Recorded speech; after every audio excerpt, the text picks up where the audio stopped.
నమస్తే.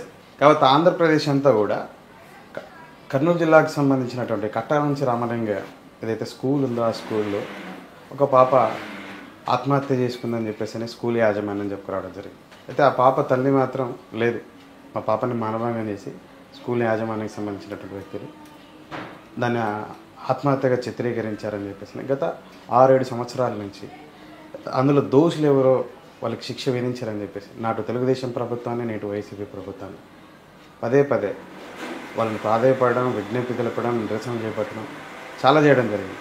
ఈ రోజుకి కూడా ఆ తల్లికి న్యాయం జరగలేదు. న్యాయం జరగకపోగా ఎప్పుడు జిల్లాకు వచ్చినా కూడా కర్నూలు జిల్లా పర్యటనకు వచ్చిన జగన్మోహన్ రెడ్డి గారు వీరిని హౌస్ అరెస్ట్ చేస్తున్నారు, ఇబ్బందులకు గురి చేస్తున్నారని చెప్పేసి ఆ తల్లి ఆవేదన నిత్యం కూడా వెలుగుస్తుంది. ఈరోజు వారు పార్వతీదేవి గారు మనతో పాటు ఉన్నారు. సుగాలి ప్రీతి ఏదైతే ఆ ఇష్యూ ఉందో వారి మదర్ పార్వతీదేవి. అసలు ఏం జరిగింది స్కూల్లో, దానికి సంబంధించిన అంశాలు వారిని అడిగి తెలుసుకునే ప్రయత్నం చేద్దాం. నమస్తే అండి. ఆ రోజు స్కూల్లో ఏం జరిగింది? మీరేమో స్కూల్ యాజమాన్య ఆ విధంగా అని చెప్పేసి అంటా ఉన్నారు, మా దగ్గర ఎవిడెన్స్ ఉన్నాయని చెప్పేసి ఉంటాను. ఎందుకని మరి కన్సిడర్ చేయలే? మీరేమో మానభంగం చేసి దాన్ని ఆత్మహత్య, వాళ్ళేమో ఆత్మహత్య చేసుకుంది పాప అని చెప్పి. ఏంటి అసలు మిస్టరీ ఏంటి అని? అసలు సుగాలి ప్రీతి నా పెద్ద కూతురు అండి. ఫస్ట్ క్లాస్ నుంచి కూడా అదే స్కూల్లో చదువుతా ఉంది. ఇంకా 6th క్లాస్ నుంచి అక్కడ హాస్టల్లో నాకు హ్యాండిక్యాప్ అనేసి బాబుకు నాకు ఇబ్బంది అయిపోతుంది, బాగా చదువుతారు పిల్లలు అనేసి ఇద్దరిని హాస్టల్లో పెట్టడం జరిగింది. సంవత్సరానికి 80,000 ఫీజు ఒక్కొక్కరు. ఎంత ఉందమ్మా మీకు పిల్లలు? నాకు ఇద్దరండి. పాప చనిపోయిన తర్వాత ఒక పాప పుట్టింది. ఫస్ట్ ఇద్దరు ఉన్నారు, పాప బాబు ఇద్దరు అక్కడే ఉన్నారు. ఇద్దరు హాస్టల్లో అక్కడే చదువుతున్నారు. సుగాలి ప్రీతి, సుగాలి ఋషి నాయక్ ఇద్దరు అక్కడే చదువుతా ఉన్నారు. మంచి టాపర్స్, మంచిగా చదువుకుంటున్నారు. వాళ్ళని డిస్టర్బ్ చేయడం ఎందుకనేసి హాస్టల్లో పెట్టడం, కొంచెం ఖర్చు అయినా కూడా ఎక్కువైనా పెట్టడం జరిగింది. అయితే మంచిగా మార్కులు వస్తున్నాయి. 9th క్లాస్లో కూడా మంచి మార్కులు వచ్చినాయి. పాప బాగానే గ్రో అవుతున్న సమయంలో 10th క్లాస్కి వెళ్ళి 2 months అయింది. అంటే జూన్ మధ్యలో ఏమో వదిలిపెట్టాము 2017లో. ఇంకా ఆగస్టు నాకు 19 పొద్దున కాల్ వచ్చింది, 12 గంటలకు ఆ టైంలో కాల్ వచ్చింది. కాల్ వస్తే మీ పాప కళ్ళు తిరిగి పడిపోయింది, వచ్చి తీసుకెళ్ళండి అని అన్నారు. ఇంకా నేను హ్యాండిక్యాప్ కానీ వెళ్ళలేను కాబట్టి మా హస్బెండ్కి చెప్పడం జరిగింది. మా హస్బెండ్ అక్కడి నుంచి అక్కడికి వెళ్ళడం జరిగింది, స్కూల్ దగ్గరికి వెళ్ళడం జరిగింది. అక్కడికి వెళ్ళిన తర్వాత నేను పదే వాళ్ళకి కాల్ చేస్తూ ఉన్నాను, హరితకి, తర్వాత అక్కడ ఉన్న వాళ్ళకి కాల్ చేస్తా అంటే డైరెక్ట్గా వార్డను ఎవరైతే హరిత ఉన్నారో గర్ల్స్ వార్డను, ఆమె ఫోను సిఐ మహేశ్వర్ రెడ్డి గారు తాలూకా ఎస్ఎస్ఓ గారు అప్పట్లో, ఆయన ఫోన్ ఎత్తి చెప్పడం జరిగింది, ఇట్లా మీ అమ్మాయి ఫ్యాన్కి ఊరేసుకుంది అని చెప్పేలోపే నేను భయపడి ఫోన్ పక్కన పడేసి మా హస్బెండ్కి వెళ్ళిపోయాడు. నేను తర్వాత వేరే వాళ్ళ కార్ తీసుకొని వెళ్ళడం జరిగింది. అక్కడికి వెళ్ళలోపు అక్కడ మా ఆయనకి ఇక్కడ డైరెక్ట్గా అమ్మాయిని ఫ్యాన్కి ఏదైతే హ్యాంగింగ్ పొజిషన్లో ఉందో ఇట్లనే స్ట్రక్చర్ చూపించడం జరిగింది. స్కూల్ వాళ్ళు చూపించడం జరిగింది. నేను హ్యాండిక్యాప్ కాబట్టి నేను పైకి అయితే వెళ్ళలేదు, మా హస్బెండ్ వెళ్ళారు. వెళ్ళేలోపు పాపని ఈ పొజిషన్లో అక్కడ చూపించడం జరిగింది. నన్ను ఇదిగోండి, మాకంటే ముందే పోలీస్ వాళ్ళు ఒక 2 వ్యాన్లు వెళ్ళడం జరిగింది. అక్కడికి మాకంటే ముందే 2 వ్యాన్లు వెళ్ళేసరికి మీ పాప అలా ఊరేసుకొని ఉందా? ఇలా చూపించారు. అంటే ఇట్లానే ఉంది, ఇలా చూసారు మా హస్బెండ్. ఇదండి ఇలా చూసారు. ఇలా చూసిన తర్వాత మా పాపని ఇంకా ఏమన్నా ప్రాణంతో ఉందేమో అనేసి మా హస్బెండ్ పోయి ఆ పాపను ఎత్తుకునే ప్రయత్నం చేస్తే రాలేదు అండి, అంటే బరువు ఉంది రాలేదు అన్నారు. ఇంకా కిందికి ఇంకా మా హస్బెండ్కి చెప్పుకుంటూ ఏదో కిందికి తీసుకొస్తున్నప్పుడు నేను అప్పటికే అక్కడ కింద ఉన్నాను. కింద ఉన్నప్పటికే వీళ్ళు స్కూల్ వాళ్ళు, ముసలివాడు తర్వాత దివాకర్ రెడ్డి ఇద్దరు ఉన్నారు అక్కడే. వాళ్ళు ఉండి నన్ను చూసి మా హస్బెండ్ బాధపడుతుంటే, ఈ అమ్మాయి పేరెంట్స్ చాలా అమాయకులే, ఏమి అమ్మాయి ఇంత పని చేసింది అన్నారు. అనిన తర్వాత మా హస్బెండ్ వస్తున్నారు. ముసలాయన వచ్చేసి కట్టమంచి రామలింగారెడ్డి స్కూల్ డైరెక్టర్ అండి, జనార్దన్ రెడ్డి. తర్వాత దివాకర్ రెడ్డి వాళ్ళ కొడుకు, 2వ కొడుకు. వారేంటి అక్కడ స్కూల్లో? ఆ స్కూల్లో వాళ్ళు, నాకు అతను దివాకర్ రెడ్డి ఏం చేస్తాడో తెలియదు, జనార్దన్ రెడ్డి ఒకటి డైరెక్టర్ అని తెలుసు. అక్కడ అతనికి అక్కడ దివాకర్ రెడ్డికి అసలు యాక్చువల్ గా అది ఒక స్కూల్ లాగా లేదు నరసింహ గారు. అది స్కూలు, బిఎడ్ కాలేజు, దాని తర్వాత అక్కడ బయటికి కనిపించేవి లోపల లేదు. బయటకు మాత్రం ఒక పెద్దగా అట్లా కనిపించినా, సెక్యూరిటీగా కనిపించినా కూడా లోపలంతా కూడా విలాసవంతమైన బెడ్రూమ్స్ అవన్నీ నేనేం చెప్పినవి కాదు. కానీ ఏదో ఇక్కడ 3 men కమిటీ వాళ్ళు 5 men కమిటీ కలెక్టర్ గారు పాప చనిపోయిన తర్వాత వేసినప్పుడు అక్కడ సీక్రెట్ బెడ్రూమ్స్ అనేవి బయటపడ్డాయి. అమ్మాయి డార్మెంట్ లో ఎవరికి తెలియని సీక్రెట్ బెడ్రూమ్స్, ఈవెన్ పేరెంట్స్ కూడా తెలియదు. ఈవెన్ మాకు కూడా అక్కడ మేము ఎంతసేపు ఉన్నా అక్కడ డార్మెంటరీ అనుకున్నాం. కానీ ఆ డార్మెంటరీలో ఇప్పుడు ఇట్లా వాళ్ళ ఇంట్లోంచి ఇది బెడ్రూమ్ లోకి సీక్రెట్ బెడ్రూమ్ అనేది బయటపడింది. ఆ రోజు అప్పటి వరకు తెలియదు ఎవరు. మీరు పాపని హాస్టల్లో అక్కడ జాయిన్ చేయించారని చెప్పేసి అన్నారు. అంటే అప్పుడు తన రూమ్ షేరింగ్ ఎంత మందితో ఉండింది? ఇంకోటి, ఆ స్కూలే మీరు ఎందుకు సెలెక్ట్ చేసుకున్నారంటే? అంటే స్టార్టింగ్ నుంచి చిన్నప్పటి నుంచి 1వ తరగతి నుంచి అంటే మీ ఇంటికి దగ్గరలో ఉండడం కారణం చేత, లేకపోతే ఆ స్కూల్ జిల్లాలోనే బాగా ఫేమస్ అని విన్నాను. అప్పట్లో జిల్లాలో ఫేమస్ ఆ స్కూల్, మాంటెసరీ స్కూల్ 2 ఉన్నాయి. మాకు అక్కడ దగ్గరగా ఉండింది. కట్టమంచి అక్కడ SBI మెయిన్ బ్రాంచ్ దగ్గర ఉండింది. అక్కడ పెట్టాం పాపని బాబుని, ఇద్దరిని, పాప బాబు. దాని తర్వాత ఏమంటారు, నాకు ఎక్కువ హ్యాండిక్యాప్ ఉండడం వల్ల ఇంట్లో చదువుకోవడం ఇబ్బంది అవుతుందని మేమిద్దరం ఎక్కడంటే అక్కడికి వెళ్తాం, అందులో మెచ్యూర్ అయిన పిల్లలు ఉండకూడదు అనేసి అదే ఉద్దేశంతో హాస్టల్ అయితే సెక్యూరిటీగా ఉంటుంది కదా అని మా పనికి భారం అంటే ఎక్కువ డబ్బులైనా కూడా అక్కడ పెట్టడం జరిగింది. ఎంత అండి ఫీజు? ఎంత? 80,000 per year. పాపకి బాబుకి 70,000. ఎన్నో క్లాస్? ఫస్ట్ క్లాస్ నుంచి అక్కడే చదువుతున్నారు. 6th క్లాస్ నుంచి హాస్టల్. 80,000 అనేది పేమెంట్ 6th క్లాస్ కి నుంచి 10th క్లాస్. ఈ ఇన్సిడెంట్ ఎన్నో క్లాస్ లో జరిగింది? 10th క్లాస్ లో జరిగింది. ఇప్పుడు మీరు ఏదైతే చెప్తా ఉన్నారో అక్కడ సీక్రెట్ రూమ్స్ ఉన్నాయి, లగ్జరీగా ఉన్నాయని చెప్పేసి మీరు ఎప్పుడైనా గమనించలేదు? పాప ఉన్నటువంటి రూమ్ కాదండి, ఏ తల్లిదండ్రులకు తెలియదు. ఏ తల్లిదండ్రులు కూడా ఇప్పుడు మీరు ఉన్నారు, ఇదిగోండి ఇదే ఉంది. నేను హ్యాండిక్యాప్ కాబట్టి అంత పైకి వెళ్ళలేదులేండి ఎప్పుడే. కానీ పాప సెకండ్ ఫ్లోర్ లో ఉండేది. ఇక్కడ చూస్తుంటే మీకు ఇక్కడ కిచెన్ హాల్ అని రాశారు, డైనింగ్ హాల్ అని.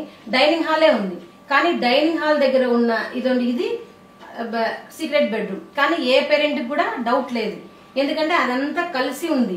ఈ డోర్ కి అటాచ్డ్ అవతల వాళ్ళ ఇంటి డోర్ ఉంది. అది ఎప్పుడు బయటపడింది? ఈ 5 men కమిటీ ద్వారా తప్పుడు బయటపడింది తప్ప అప్పటి వరకు గత ఎన్ని సంవత్సరాల నుంచి అలా స్కూల్ కి అంటే బ్యాక్ సైడ్ లో వాళ్ళ ఇల్లు ఉంది, వాళ్ళ అటాచ్డ్. అదే ఇదే చూడండి, ఇదే బెడ్రూమ్. ఈ బెడ్రూమ్ ఎందుకు ఉంటది? ఇప్పుడు అమ్మాయిల డార్మెంట్ ఇంకా మెయిన్ ఏమంటే ఇక్కడ కింద గ్రౌండ్ ఫ్లోర్ లో టాయిలెట్స్ ఉన్నాయి, 3rd floor లో టాయిలెట్స్ ఉన్నాయి. అంటే కింద ఫ్లోర్ లో వచ్చిన అమ్మాయిలను వాళ్ళు ఏమైనా చేయడానికి ఆస్కారమే కదా. అది ఏ తల్లి నాకే కాదు, నేను కేసు పెట్టి నేను 5 men కమిటీ వాళ్ళు బయట తీసిన తర్వాత కూడా నాకు కూడా ఈ సీక్రెట్ అనేది తెలియదు. అందరికీ అట్లా మబ్బే పెట్టారు వాళ్ళు. అంటే పైకి పెద్ద స్కూల్ పేరు పెట్టుకొని విద్యాలయం అంటే దేవాలయం అని పెట్టుకొని వెనకలంతా ఇలాంటి పనులే చేశారు. నా కూతురే కాదు, అక్కడ చాలా మంది అమ్మాయిలకి ఇలా జరిగింది. అవన్నీ బయటికి రావడానికి నేను స్కూల్ ఎప్పటి నుంచి నడుస్తుందండి? 35 years నుంచి నడుస్తుంది.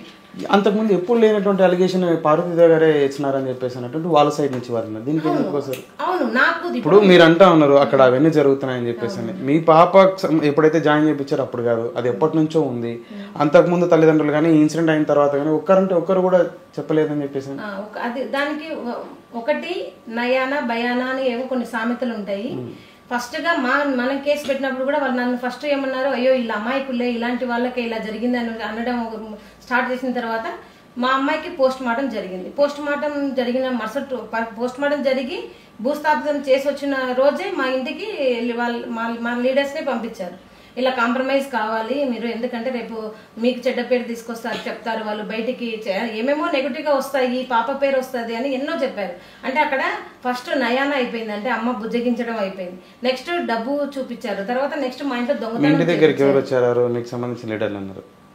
మా క్యాస్ట్ కి సంబంధించిన లీడర్ అయితే అవసరం లేదు, ఎందుకంటే వాళ్ళకి మనసాకి తెలుసు, వాళ్ళకి ఇళ్ళలో కొడుతుళ్ళు ఉన్నారు, వాళ్ళకు కూడా జరగకూడదని నేను ఈ పోరాటం చేస్తున్నా. పేర్లు చెప్పాల్సిన అవసరం అయితే లేదు. వాళ్ళిద్దరు అయిపోయింది, డబ్బు చూపించారు, దొంగతనం చేపించారు, ఇంట్లో మొత్తం ధ్వంసం చేశారు. తర్వాత మాకు భయపెట్టాలని చూశారు, నా క్యారెక్టర్ అసైన్ చేశారు. ఇవన్నిటి కూడా భయపడి నాకు ఒకటి ఏమంటే, మేము ఆ పాప మీద చాలా కలలు పెట్టుకున్నాం.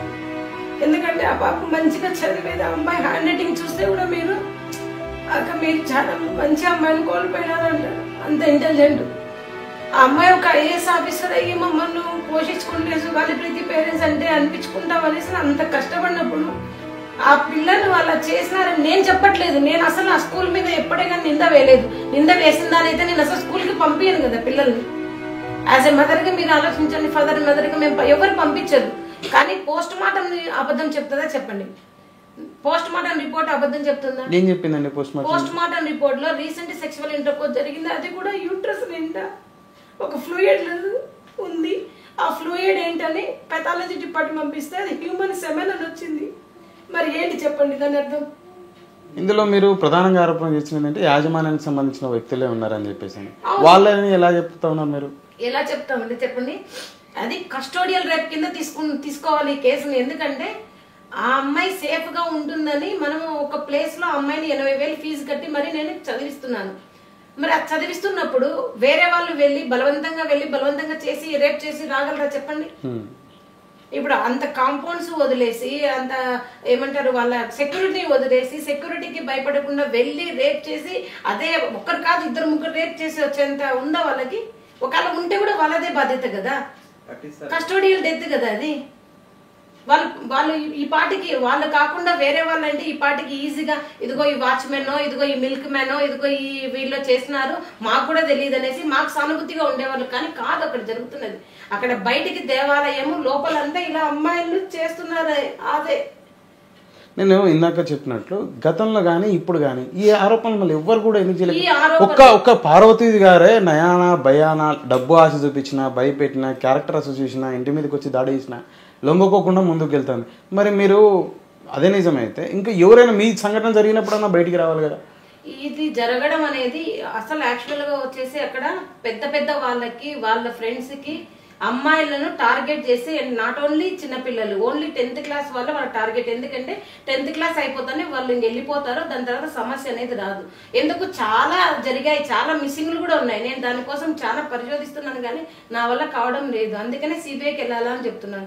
ఎందుకంటే చాలా మంది ప్రతి సంవత్సరం వెళ్తూనే ఉన్నారు. కానీ బయటికి ఏమంటే ఇప్పుడు నేనున్నానండి, నేను నిజంగానే ఇప్పుడు ఏదో పిచ్చో గిచ్చో ఏదో పట్టి నన్ను అన్న వాళ్ళే ఏమని, ఏమమ్మా నీకు కాలు బాగలేదు, ఇంకా 2 పిల్లలు ఉన్నారు, నీకేమైనా బతకాలని ఉందా లేదా, ఎందుకు ఇంత ముందుగా పోతున్నావు ముందుకి, ఏదో ఒకటి ఇంకా జరిగిపోయింది కదా, మీ పాప ఒకటైనా. చాలా మంది వాళ్ళ చేతుల్లో చనిపోయినారని చెప్పిన వాళ్ళు ఉన్నారు. వాళ్ళు బయటకు వచ్చి చెప్పరు, రండి అమ్మ మాతో చెప్పనంటే చెప్పరు. ఇప్పుడు చాలా మంది అలా చనిపోయిన వాళ్ళు ఉన్నారు. ఇప్పుడు ఇంకొకటి ఏమంటే ఎక్కడే కానీ అక్కడ ముందు జరిగినవన్నీ ఏవి పోస్ట్ మార్టం వరకు వెళ్ళలేదు. మాదొకటి పోస్ట్ మార్టం వరకు వెళ్ళింది. మా పోస్ట్ మార్టంలో కూడా ఏం జరిగిందంటే వాళ్ళు మాట్లాడుకున్న, అంటే ఇప్పుడు పోస్ట్ మార్టం జరిగేటప్పుడు కూడా ఇది సూసైడ్ కింద ఇవ్వాలనేసి డాక్టర్ లక్ష్మీనారాయణ అని హెచ్ఓడి అతను ఉన్నాడు, హెచ్ఓడి ఇది పోస్ట్ ఫోరెన్సిక్ హెచ్ఓడి, అతన్ని కలిసి కన్సల్ట్ అయ్యి సూసైడే ఇవ్వాలనే డిసైడ్ అయ్యారు. అలా సూసైడ్ ఇవ్వాలనే మూమెంట్ లోనే ఈ స్టూడెంట్ లీడర్స్ వాళ్ళు చాలా మంది వాళ్ళ మీద అలిగేషన్స్ ఉన్నాయి. హెచ్ఓడి అతను పోస్ట్ మార్టం చెయ్యడు నాన్న, అసలు అతను పోస్ట్ మార్టం చేసేది ఏమంటే ఇట్లాంటివి ఏమైనా ఫేక్ రిపోర్ట్స్ ఇవ్వాలంటే పోస్ట్ మార్టం చేస్తాడు. ఇప్పుడు ఎవరైనా సరే ఒక డ్యూటీ రోస్టర్ ఇచ్చిన తర్వాత ఆ డ్యూటీ డాక్టర్ చేస్తారా, లేదంటే స్పెషల్ గా వచ్చి హెచ్ఓడి చేస్తాడా? ఆ డ్యూటీ డాక్టర్ చేయకుండా అడ్డుపడి, ఆ డ్యూటీ డాక్టర్ చేయకుండా అడ్డుపడితే అప్పుడు వీళ్ళందరూ మేమందరం ప్రశ్నించగా అప్పుడు అతను అప్పటికే ఫుల్ గా తాగి వచ్చినాడు.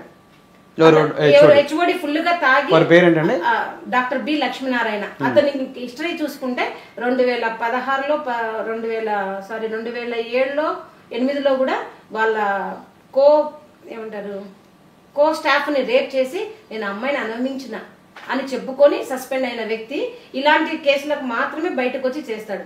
అలాంటి వ్యక్తి వచ్చినప్పుడు అతను ఫుల్ గా ఇట్లా డ్రింక్ చేసి పడిపోతున్నాడు. ఇంకా అలాంటి వ్యక్తి వెళ్తున్నప్పుడు మేము అడ్డుకోవడం జరిగింది. అప్పుడు డ్యూటీ రోస్టర్ ఎవరు నువ్వేనే చేస్తున్నావు అని అడిగితే లేదు, డ్యూటీ రోస్టర్ లో డాక్టర్ శంకర్ ఉన్నారంటే ఆయన పోస్ట్ మార్టం చేయడం జరిగింది. అంటే ఇదంతా ఎవరు కుట్ర చెప్పండి?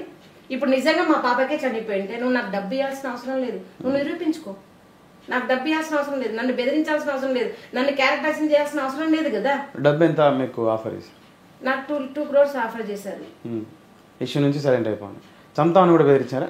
ఆల్రెడీ మాకు విజయవాడ పోయేటప్పుడు చిన్న యాక్సిడెంట్ అయింది. అంటే అది మరి మేమైతే వాళ్ళు తప్ప మాకెవరు శత్రువులు. ఇంటి మీద దాడికి వచ్చినారని చెప్పేసి ఆ రోజు మరి ఏం చేశారండి? ఆ రోజు పాప చనిపోయి 1 month లోపు ఏదో శారీ కట్టుకురావాలని వెళ్తే అప్పటికి ఇంట్లో మార్నింగ్ వచ్చి చూసే లోపలికి మొత్తం ఇళ్ళంతా పగలగొట్టేసి, బీరువా పగలగొట్టేసి మా విలువైన వస్తువులు, ల్యాప్టాప్, హ్యాండిక్యామ్, ఆ పిల్ల చిన్నప్పటి నుంచి నాకున్నవన్నీ ఫొటోస్. అప్పట్లో మాకేం లేవు, చిన్న కెమెరా ఒకటి ల్యాప్టాప్ ఉంటే కూడా ఆ ల్యాప్టాప్ కెమెరా తీసుకెళ్లారు. దాని మీద ఎఫ్ఐఆర్ చేస్తే అది రికవర్ చేసి ఏంటి సార్, నాకేం వద్దు, డబ్బులు పోయాయి, పట్టుచీరలు పోయాయి, నగలు పోయినాయి, అవేమొద్దు సార్, నాకు ఆ ల్యాప్టాప్ ఒకటి ఇప్పిమంటే కూడా కనికరించలేదు. హైవో గారు అట్లా అన్ని స్మాష్ చేయడానికి చూస్తున్నారు నాయన. ఇంకా నాకు మిగిలింది ఏమంటే ఈ పోస్ట్ మార్టం రిపోర్ట్స్, ఈ సైలెంట్ ఏమంటారు, ఈ మన డాక్యుమెంట్ ఎవిడెన్సెస్ అన్ని నా దగ్గర ఉండడం వల్ల శంకర్ గారు పోస్ట్ మార్టం రిపోర్ట్ చేయడం వల్లనే అది బయటకు వచ్చిందంటారా? అయితే శంకర్ ద్వారా నేను చెప్పట్లేదు, ఆ పీరియడ్ లో ఆయన డ్యూటీ డాక్టర్ కాబట్టి ఆయన చేయడం వల్ల ఇంకొకటి ఏమంటే అప్పుడు మేము మా పర్మిషన్ తీసుకున్నారు. ఏమని మామూలుగా మేమైతే కనుక వీడియోలో చేయమన్నాము, అంటే ఆ పోస్ట్ మార్టంని వీడియో చేయమన్నాము. అది కుదరదు అనేసి, ఎందుకంటే ప్రైవేట్ పార్ట్స్ అవన్నీ చూపించాల్సి వస్తుంది కాబట్టి ఆయన మాతో ఒక అనుమతి లెటర్ తీసుకున్నారు. ఆ అమ్మాయి పార్ట్స్ ప్రైవేట్ పార్ట్స్ కానీ పోస్ట్ మార్టంలో మీకు పెడతాను అనేసి, దానికి మాకు అంగీకారం అంటే న్యాయం కోసం మేము ఏమైనా చేస్తామని ఆ అనుమతి పత్రం ఇవ్వడం జరిగింది. అప్పుడు పోస్ట్ మార్టం రిపోర్ట్లో ఒక్కొక్కటి ఎక్స్ప్లెయిన్ చేస్తూ అతను పోస్ట్ మార్టం రిపోర్ట్లో ఫొటోస్ని పిక్ చేస్తూ నిజాన్ని రాయడం జరిగింది. శంకర్ గారు. అవును. సో మీరు శంకర్ గారు ఎప్పుడైనా కలిసారా? లేదండి, అట్లా కలవకూడదు కదా. మరి వారికి ఏమైనా ప్రాబ్లమ్స్ అయ్యా ఈ రిపోర్ట్ ఇవ్వడం? మాకు తెలియదు, వారు మీకు ఎప్పుడు ఎప్పుడు కాదు కానీ బయటకి వచ్చినది ఏమంటే ప్రతి ఒక్కరు పిలిచడము, ఆయనను ఇది సూసైడ్ గానే ఇవ్వమని ఒత్తిడి చేయడము, సస్పెండ్ చేశారు సిఐడి అనే వాళ్ళు బయటకు వచ్చిందండి. ఎవరు? శంకర్ గారు. శంకర్ గారిని ఇది ఇస్తావా, ఇట్లా సూసైడ్ అని చేసి ఇస్తావా, లేదు అంటే నేను సస్పెండ్ చేస్తాం, ఏమైనా చేస్తామని బెదిరించి, అతను నాకు ఎథిక్స్ ఉన్నాయి, మోరల్ ఎథిక్స్ ఉన్నాయి, నేను అలా ఇవ్వను అని చెప్పడం జరిగిందని నా కేసుకు వెన్నంటి ఉంటున్న బాలసుందరం గారి ద్వారా నాకు ఆ విషయం తెలిసింది. ఆయనను సస్పెండ్ చేశారు. ఇక్కడ కర్నూలు పెద్ద ఆసుపత్రి నుంచి సస్పెండ్ చేశారు. అవును. తర్వాత వారికి మళ్ళీ ఇవ్వలేదండి? మనకు తెలియదండి. వారు మిమ్మల్ని అప్రోచ్ అవ్వలేదు? ఈ కేసు మీద ఎప్పుడు స్పందించలేదు? మీరు ఇంత పెద్ద ఎత్తున పోరాటం చేస్తాం, మీరు కూడా వారిని ఎప్పుడు కలిసే ప్రయత్నం చేయాలి? సరే, ఇప్పుడు ఇంత జరుగుతుంది కదా, మీకు ఆ రోజు ఎవరైతే స్టూడెంట్ లీడర్స్ ఉన్నారని చెప్పేసి, తర్వాత మళ్ళీ కొందరు ఉద్యమకారులు, తర్వాత కొన్ని పార్టీకి సంబంధించిన నాయకులు వీళ్ళు వచ్చి జాయిన్ అవ్వడంతో ఈ సమస్య ఇంకా జటిలంగా మారింది అనుకున్నారా, లేకపోతే న్యాయం వైపుగా ముందుకెళ్ళింది? నేను ఒకటి అనుకుంటున్నా నరసింహ గారు, ఈ రోజు మీరు ఇక్కడికి వచ్చినారు అంటే కాస్త కూస్త ఈ కేసు ఎక్కడో చోట నిలబెడదాము, లేకపోతే నీ చేతనంతా సాయం చేద్దామని. ఆ రోజు కూడా నాకు ఒంటరిగా ఉన్న నాకు, మా హస్బెండ్కి నాకు లోకం గురించి ఏమీ తెలియదు. అప్పుడు ఎంతసేపు ఉన్నా మా ఇల్లు పని తప్ప, ఒక హ్యాండిక్యాప్ బాగా బతుకుతున్నాం చాలు అంతవరకే అనుకున్నాము. కానీ నాకు బయట పోలీస్ స్టేషన్ ఇవి ఏమీ తెలియని పరిస్థితుల్లో ప్రతి ఒక్కరూ నాకు చిన్న పెద్ద అని లేదు కానీ మహిళా లీడర్లు వచ్చారు, కుల సంఘ పెద్దలు వచ్చారు, మా స్టూడెంట్స్ లీడర్స్, ఆర్గనైజేషన్స్ వాళ్ళు, క్యాస్ట్ వాళ్ళు అందరు కూడా నాకు గట్టి సపోర్ట్ ఇచ్చారు. ఆ సపోర్ట్ ఇచ్చిన తర్వాత అంటే ఒకరి పాత్ర కొంతవరకే ఉంటుంది, దాని తర్వాత ఇంకొక దానికి అయిపోతుంది. అప్పుడు వాళ్ళకి ఇప్పుడు నాకంటే నాకు ఒక్క కేసే ఉంటుంది, ప్రీతి కేసు మాత్రమే నాది. వాళ్ళకి అట్లా కాదు, లీడర్స్కి వాళ్ళకి ఎన్నో కేసులు వస్తుంటాయి, ప్రీతి తర్వాత ఇంకొకటి వస్తుంది, అలా వాళ్ళు కేసుల ద్వారా వెళ్ళారు. కానీ నాకేమి జటిలము కాలేదు అని అట్లా ఏం కాలేదు. నేను అంటున్నదంటే జిల్లాకు సంబంధించిన కొందరు నాయకులు మీ ఇష్యూ మీద ఫైట్ చేస్తున్నాం, మీకు సపోర్ట్ ఉంటున్నాం అని చెప్పేసి వాళ్ళు డబ్బులు క్యాచ్ చేసుకున్నారు అనేది ఉంది. ఇప్పుడు మందకృష్ణ మాది గారు కానీ లేకపోతే పవన్ కళ్యాణ్ గారు వచ్చి మీకు సంబంధించినటువంటి ఇష్యూ మీద వాయిస్ ఇవ్వడం జరిగింది. ఒక ర్యాలీ కూడా తీసి పవన్ కళ్యాణ్ గారు అయితే ప్రీతికి జస్టిస్ జరగాలని చెప్పేసి వీళ్ళు రావడంతో ఏమైనా న్యాయం జరిగిందని మీరు భావిస్తున్నారు? న్యాయం జరిగిందని నేను అంటే ఇప్పుడు నేను ధర్నాలు చేశాను, 2 సంవత్సరాల వరకు ధర్నాలు చేశాను. ప్రతి ఒక్క జిల్లాకి వెళ్ళి ప్రతి ఒక్క ఆఫీసర్ ఏదో ఒకటి హెల్ప్ చేస్తారని ప్రతి ఒక్క నాయకుడి దగ్గర అందరి దగ్గర కూడా ఫైల్స్ ఇవ్వడము చెప్పడము జరుగుతూ వచ్చింది. అయితే నేను జగన్మోహన్ రెడ్డి గారు అప్పట్లో ప్రతిపక్ష నాయకుడిగా ఉన్నారు. మరి ఆయన్ను కూడా నేను గుంటూరులో కలిశాను, ఏమంటారు పాదయాత్రలో ఉన్నప్పుడు కలిశాను. అమ్మ మన ప్రభుత్వం లేదు కదా, మన ప్రభుత్వం వచ్చినప్పుడు మీకు ఖచ్చితంగా న్యాయం చేస్తాను మాట ఇవ్వడం జరిగింది. దాని తర్వాత కూడా మళ్ళీ చంద్రబాబు నాయుడిని కలిశాను, లోకేష్ బాబుని కలిశాను. తర్వాత కూడా ఏది మన మందకృష్ణ మాదిగ గారిని మేము హైదరాబాద్కి వెళ్ళి చంద్రబాబు నాయుడు గారిని లోకేష్ గారిని ఎప్పుడు కలిశారు? చంద్రబాబు నాయుడు గారిని మేము 2017 సెప్టెంబర్లో కలిసాము. ఆ డేట్ అయితే ఐడియా లేదు కానీ అప్పుడు ప్రపంచ నోబెల్ గ్రహీత ఆయన సునీత గారు వచ్చారు, డాక్టర్ సునీతన్ గారు ఇక్కడికి వచ్చారు కర్నూలుకి. అప్పుడు మమ్మల్ని మేము కలిసాము ఆయనని. అప్పుడు కలిసినప్పుడు అతను లేదమ్మా న్యాయం చేస్తాం ఖచ్చితంగా మీకు అని చెప్పడం జరిగింది. తర్వాత ఆ రోజే వీళ్ళని అరెస్ట్ చేశారు. ఏదైతే A2 A3 ఉన్నారో అంటే ఏదైతే జనార్దన్ రెడ్డి కొడుకులు హర్షవర్ధన్ రెడ్డి దివాకర్ రెడ్డి ఉన్నారో వాళ్ళనిద్దరిని నెల తర్వాత ఇన్సిడెంట్ జరిగిన నెల తర్వాత వాళ్ళని అరెస్ట్ చేయడం జరిగింది. మీరు అప్పుడు చంద్రబాబు నాయుడు గారిని కలిసారా? ఆ రోజు కలుస్తామని చెప్పేసి ఆ రోజే అరెస్ట్ చేశారు సాయంత్రం. లోకేష్ గారిని కలిసిన తర్వాత వారేం చెప్పుకొచ్చారు? ఆయన కూడా చేస్తామని చెప్పారు. మీరు చంద్రబాబు నాయుడు గారిని కలవడానికి పోతా ఉంటే ఈ విధంగా జరిగిందని చెప్పేసి అది అరెస్ట్ చేశారని చెప్పి, అంటే ఇందులో చంద్రబాబు నాయుడు గారు వారికి లేకపోతే తెలుగుదేశం ప్రభుత్వం వారికి సపోర్టెడ్గా మద్దతుగా నిలవలేదనే అభిప్రాయం మీకు ఏమైనా ఉందా? ఎవరికి? చంద్రబాబు నాయుడు గారిని కలవడానికి మీరు వెళ్తా ఉంటే వారు అరెస్ట్ అయ్యారని చెప్పేసి అంటాం. అంటే వాళ్ళ సపోర్టు, చంద్రబాబు నాయుడు గారి సపోర్ట్ కానీ తెలుగుదేశం సపోర్ట్ లేదని ఆ రోజు మీరు ఏమైనా భావిస్తారా? నేను సపోర్ట్ అని చెప్పాను. నేను ఎవరిని కూడా ఇప్పుడు డైరెక్ట్ గా సీఎంఏ ఈ కేసులో ఇన్వాల్వ్ అని చెప్పట్లేదు. ఈ సీఎం కావచ్చు, పోయిన సీఎం కానీ ఈ స్కూల్ వాళ్ళు చాలా బలవంతులు, ధనవంతులు, క్యాస్ట్ రెడ్డి క్యాస్ట్ ఉన్న వాళ్ళు. వాళ్ళకి వచ్చేసి ఈ మాండ్ర శివానంద రెడ్డి అనేసి ఎవరైతే నందికొట్కు నియోజకవర్గం తెలుగు ఇన్ఛార్జి ఉన్నారో తెలుగు పార్టీ అతను, తెలుగుదేశం పార్టీ అతను వచ్చేసి వీళ్ళకి సపోర్ట్ గా నిలబడ్డారు. మమ్మల్ని అంతా కూడా భయభ్రాంతులు గురి చేయడం కానీ, లేదంటే కనుక వీళ్ళని అరెస్ట్ చేయకుండా ఉండడం కానీ, వీళ్ళని దాచిపెట్టడం కానీ అతని ద్వారానే జరిగింది. అట్లా ఉన్నారు. సరే, ఓకే. ఆ రోజు తెలుగుదేశం ప్రభుత్వం ఉండింది, సీఎం దృష్టికి తీసుకెళ్తా ఉంటే సరే ఆయన అయితే లోకల్ నాయకుడు కాబట్టి ఎటు పోతుందని చెప్పేసి అరెస్ట్ చేశారని. తర్వాత వచ్చిన వ్యక్తి అటువంటిది ఏముండదు. మాండ్ర శివానంద రెడ్డి గారు తెలుగుదేశంకి సంబంధించింది, ఇతను వైసీపీ గవర్నమెంట్ వచ్చింది, మరి వాళ్ళ సహకారం ఉండదు కదా, మరి ఎలా తర్వాత కూడా న్యాయం జరగలే అంటే? అది నాకు అర్థం కాని విషయం ఏమంటే, జగన్మోహన్ రెడ్డి గారు ప్రతి ఒక్క కేసుతో మాట్లాడుతున్నారు కానీ కేవలం సుగాలి ప్రీతి కేసు అంటేనే మాట్లాడడం లేదు. అది మరి మై క్యాస్ట్ లో పుట్టడం మా తప్పో, మరి మా ఓట్లు చెల్లలేదో ఆయనకి అర్థం కాలేదు. కానీ నేను ఇప్పుడు కాదు, ప్రతిపక్ష నేతగా ఉన్నప్పుడు, అంటే ఏదైతే 2018-19 టైంలో ఉన్నప్పుడే అతన్ని కలవడం జరిగింది పాదయాత్రలో. అప్పుడు మాట ఇచ్చాడు. తర్వాత కూడా సీఎం అయిన తర్వాత కూడా 2 సార్లు కలిసాము, అప్పుడు కూడా మాట ఇచ్చారు. సీఎం తర్వాత ఏం చెప్పి అప్పుడంటే ప్రభుత్వం లేదమ్మా వచ్చిన తర్వాత చూద్దామన్నారు. సీఎం తర్వాత మీరు వెళ్ళి కలిసి అప్పుడేం చెప్పుకొచ్చారు? ఈ జగన్మోహన్ రెడ్డి గారిని కలిసే కంటే ముందు జనవరిలో మేము సభ పెట్టారు.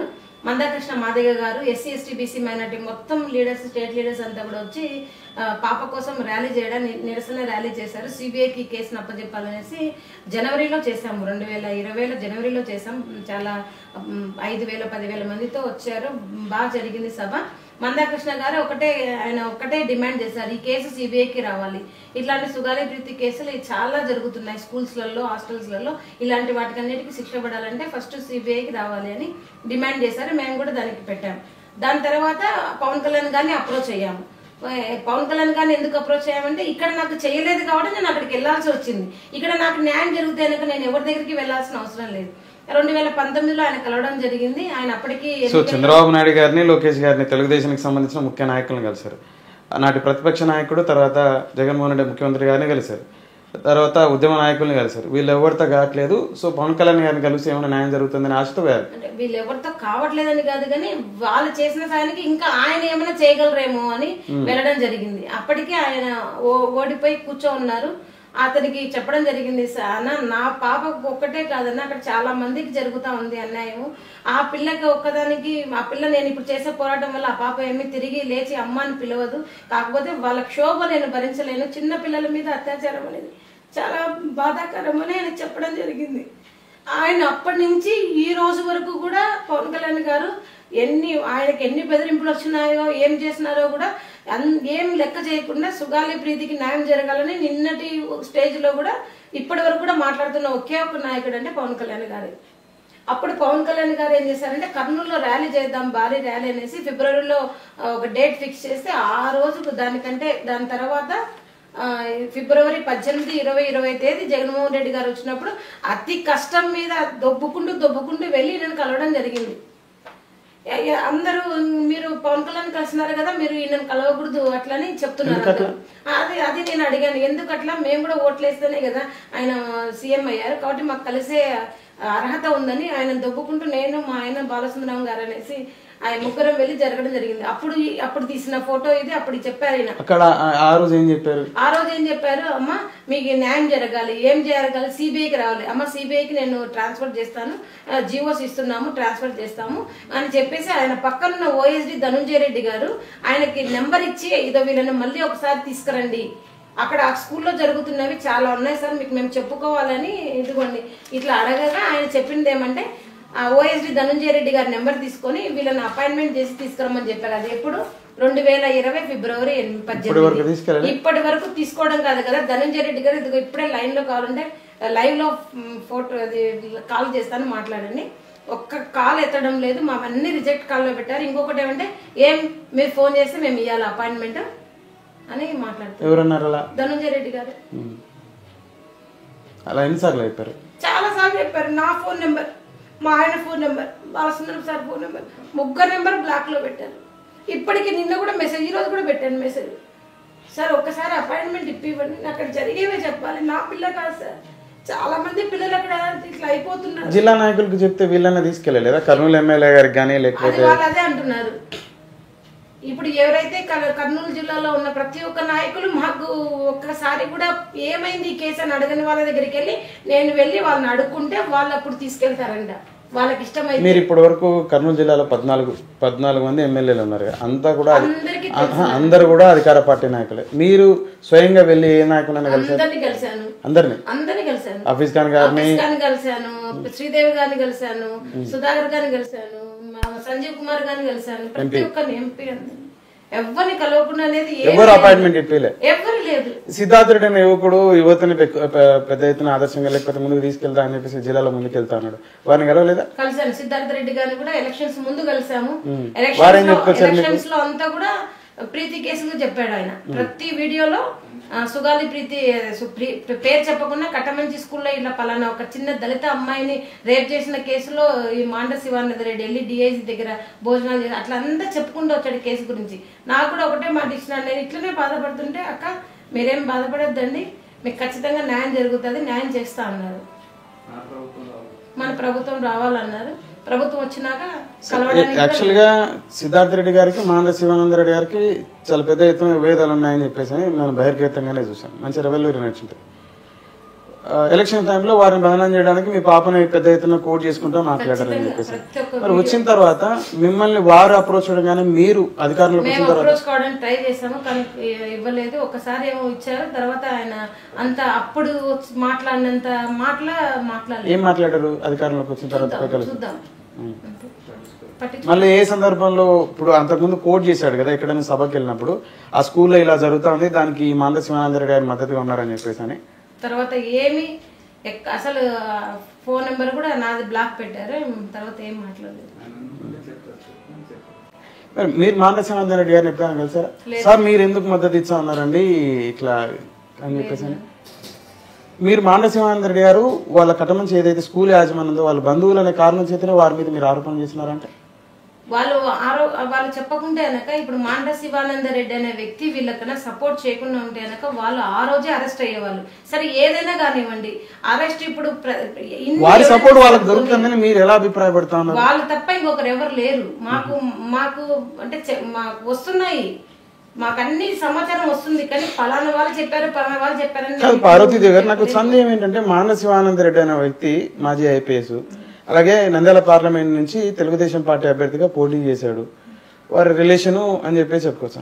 ఈ జిల్లాలో అంతకంటే సీనియర్ నాయకులు ఉన్నారు, రాజకీయాన్ని ఇన్ఫ్లుయెన్స్ కాటసాని రాంభూపాల్ రెడ్డి గారు పానికి సంబంధించిన 6 సార్లు శాసనసభ్యులు, హఫీజ్ ఖాన్ గారు వీటికి అంటే వివాదాలకు కరప్షన్కి వీటికన్నిటికి దూరం, నేను జస్టిస్ చేస్తాననే కాజ్తో సోషల్ మోటాతో వచ్చినటువంటి వ్యక్తి, నందికోట్కూరు ఎమ్మెల్యేగా ఉన్నటువంటి ఆర్థర్ గారు మార్షల్, ఇలా అంటే క్లీన్ ప్రొఫైల్ సుధాకర్ గారు ఒక డాక్టర్, వీళ్ళెవరు కూడా ఇది చేయలేకపోయారు. ఇప్పుడు అందరికి ఏమైపోతుందంటే ఇంతమందిని మేనేజ్ చేశాడు అతను.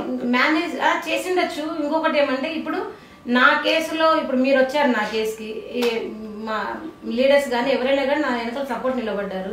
ఆ నిలబడిన తర్వాత మీ ఉపాధి ఉండదు. అప్పుడు ఏం చేస్తారు చెప్పండి? నా వెనకాల వస్తారా మీరు? ఎమ్మెల్యేల ఉపాధి ఏంటి? ఇప్పుడు అపోనెంట్ వాళ్ళ అవతలకి శత్రువులు కావాల్సిన అవసరం ఏముంది?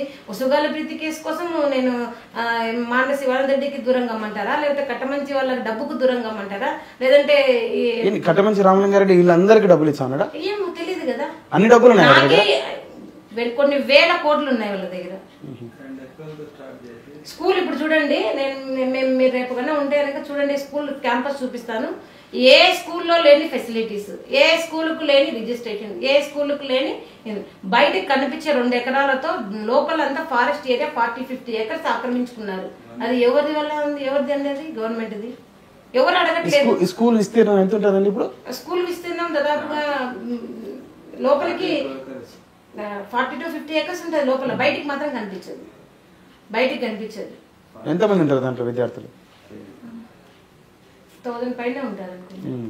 కొన్ని వేల కోట్లకు అధిపతి అసలు జిల్లా నాయకులను అందరూ మేనేజ్ చేయగలుగుతున్నారు.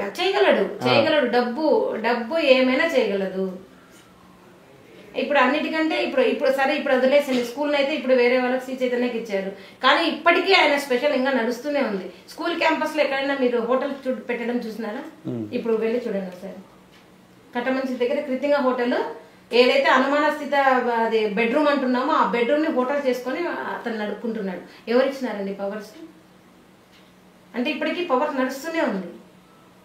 ఏ స్కూల్ క్యాంపస్ లో కానీ హోటల్ అనేది బయటది, ఎందుకంటే బయట వాళ్ళు లోపలికి వెళ్ళకూడదు. సూటిగా అడుగుతాను, ఇది కర్నూలు శాసనసభ్యుల గారి సహకారం వాళ్ళకు ఉంటుంది, నాడు కానీ నేడు కానీ చెప్పేసి. నాడు ఎస్వి మోహన్ రెడ్డి గారు కానీ నేను ఆఫీస్ కానీ గారి సహకారం లేకుండా వారు ఆ స్కూల్ ముందుకు తీసుకెళ్తున్నారని చెప్పేసి అని మీరు భావిస్తారా? లేదు, భావించదు.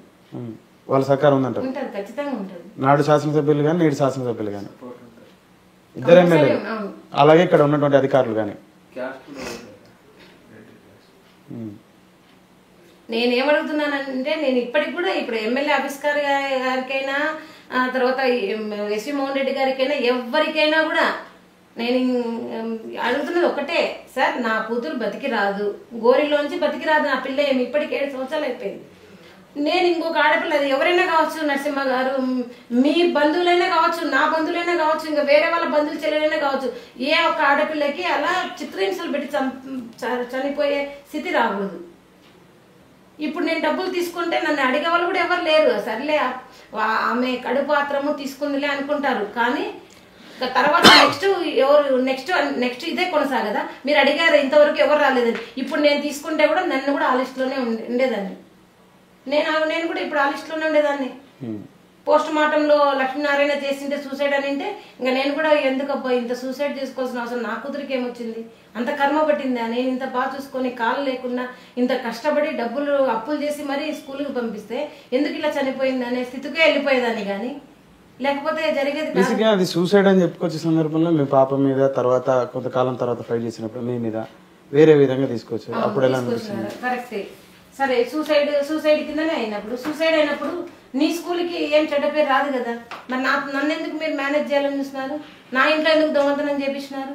నా ఇంట్లో ఎవిడెన్సెస్ అన్ని ఎందుకు తీసుకెళ్లారు? నా బంధువుల్ని టార్చర్ ఎందుకు పెట్టారు? ఎందుకు చేయాల్సి వచ్చింది? బంధువులు ఉండేది సరే చెప్తాను ఒకటి. ఇప్పుడు ఇది మీ సూసైడ్ అని మీరు అంటున్నారు కదా. నేనైతే చదువుకోలేదులే, అంత పెద్ద చదువులు ఏం చదవలేదు, IAS IPSలు, కానీ ఇది సూసైడ్ అంటున్నారు.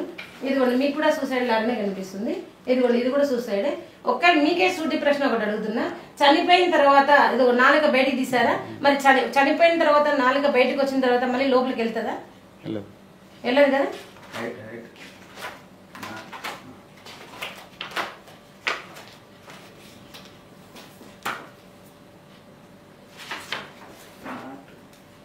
చెప్తా, నాటు గురించి కూడా చెప్తాను. మీరు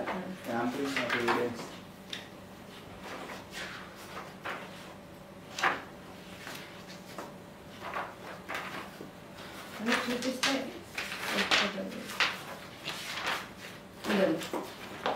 ఇదండి పోస్ట్ మార్టం చేసిన ఫోటో. మరి నాలుగైదు బయటికి చెప్పండి మరి. సో ఈ బేస్ మీద కాదు, చాలా ఉన్నాయి. ఇప్పుడు పాపకి ఇక్కడ నాకు చీర చూపిస్తున్నారు, ఇదిగోండి శారీ చూపిస్తున్నారు, ఇదిగోండి శారీ ఇక్కడ ఉంది. శారీ ఎక్కడ ఉంది? గడ్డం కింద ఉంది. మరి నాటు చూడండి ఎక్కడ పడిందో.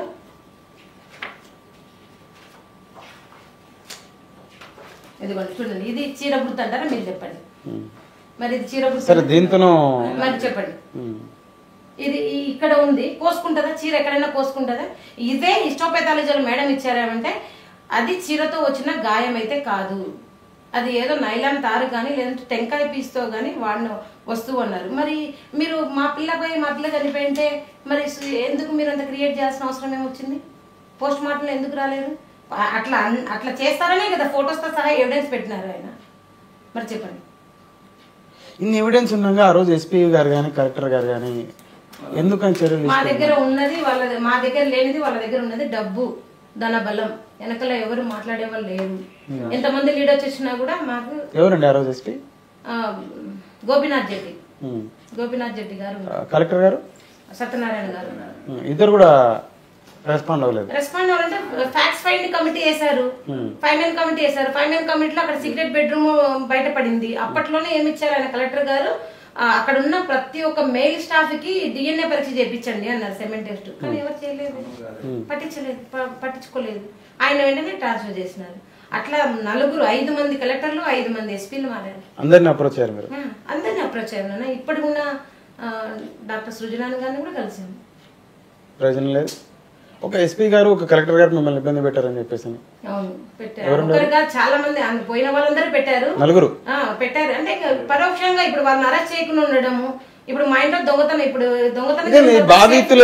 బాధితులకి అండగా నిలవాల్సినటువంటి ఉన్నతాధికారులు జిల్లా ఎస్పీ తర్వాత కలెక్టర్ గారు అట్లా ఎట్లా చేస్తారంటే అది చట్టం అనేది బలవంతులకి బలహీనంగా, బలహీనులకి బలవంతంగా. నిన్న జగన్మోహన్ రెడ్డి గారు చట్టం ముందు అందరు సమానం, వాళ్ళైతేనే సమానం, వాళ్ళ వరకు అయితేనే సమానము. మరి నా వరకు అయినప్పుడు వాళ్ళ వరకు అంటే వాళ్ళ వరకు అంటే ఇప్పుడు ఆయన అనుకున్నారు కాబట్టి చంద్రబాబు నాయుడు జైల్లో పెట్టారు. మరి వితౌట్ ఎవిడెన్సెస్ మరి అందరికి అంటే నేను అనేది కాదు, అన్ని వస్తున్నాయి కదా, టీవీలలో వస్తున్నాయి కదా. ఎవిడెన్సెస్ చూసిన తర్వాత ఎక్కడైనా కూడా అరెస్ట్ చేసినాక ఎవిడెన్స్లు వెతుకుతారా? ఎవిడెన్సెస్ పెట్టుకుని అరెస్ట్ చేస్తారా? ఇప్పుడు కానీ వాళ్ళకి నచ్చింది కాబట్టి ఆయన ఎక్స్ చీఫ్ మినిస్టర్ అయినా పెట్టించినారు.